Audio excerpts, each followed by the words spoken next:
ছাত্র জনতার অভ্যুত্থানের পর ৮ই আগস্ট রাষ্ট্র সংস্কারের দায়িত্ব নেন নোবেল বিজয়ী ডক্টর মোহাম্মদ ইউনূসের নেতৃত্বে অন্তর্বর্তীকালীন সরকার। সোমবার রাজধানীর ধানমন্ডিতে এই সরকারের ১০০ দিনের কার্যক্রমের মূল্যায়ন তুলে ধরতে এই সংবাদ সম্মেলনের আয়োজন করে ট্রান্সপারেন্সি ইন্টারন্যাশনাল বাংলাদেশ টিআইবি। সংবাদ সম্মেলনে বলা হয়, সরকারের নানা উদ্যোগের পরেও বাজার নিয়ন্ত্রণে আসেনি। একই সাথে আইনশৃঙ্খলা রক্ষাকারী বাহিনী পুনর্গঠনে ধীরগতি রয়েছে বলেও মনে করে টিআইবি।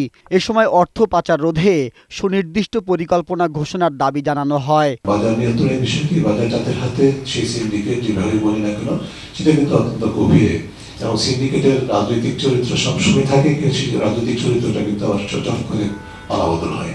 সে কারণে কিন্তু একটা ব্যক্তির পরিবর্তনের সাথে সাথে এই ধরনের ক্ষেত্রে পরিবর্তন, ইতিবাচক পরিবর্তন সুফল জনগণের কাছে পৌঁছানো কঠিন হয়। তবে রাষ্ট্র সংস্কারে কমিশন গঠন, ফ্যাসিস্ট সরকারের সকল চুক্তিভিত্তিক নিয়োগ বাতিল ও রাষ্ট্রীয় প্রতিষ্ঠানগুলোকে রাজনৈতিক প্রভাবমুক্ত করার উদ্যোগকে স্বাগত জানিয়ে টিআইবির নির্বাহী পরিচালক বলেন, চ্যালেঞ্জ মোকাবেলায় সঠিক পথেই আছে অন্তর্বর্তী সরকার।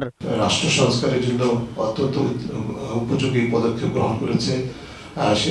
অন্যদিক থেকে বেশ কিছু চ্যালেঞ্জ আছে, যেটা খুবই স্বাভাবিক। যে ক্ষেত্রগুলো চিহ্নিত হয়েছে কোনোটাই কিন্তু অপ্রতিষিদ্ধ নয়। ঝুঁকি যে জায়গাগুলো আছে সেগুলো সবই আমরা মনে করি যে সমাধানযোগ্য। রাজনৈতিক দলগুলোর মধ্যে ইতিবাচক পরিবর্তন না হলে জুলাই আগস্ট আন্দোলনের সুফল দেশের মানুষ পাবে না বলেও জানায় সংস্থাটি। মাহবুব আজমি, বৈশাখী সংবাদ, ঢাকা।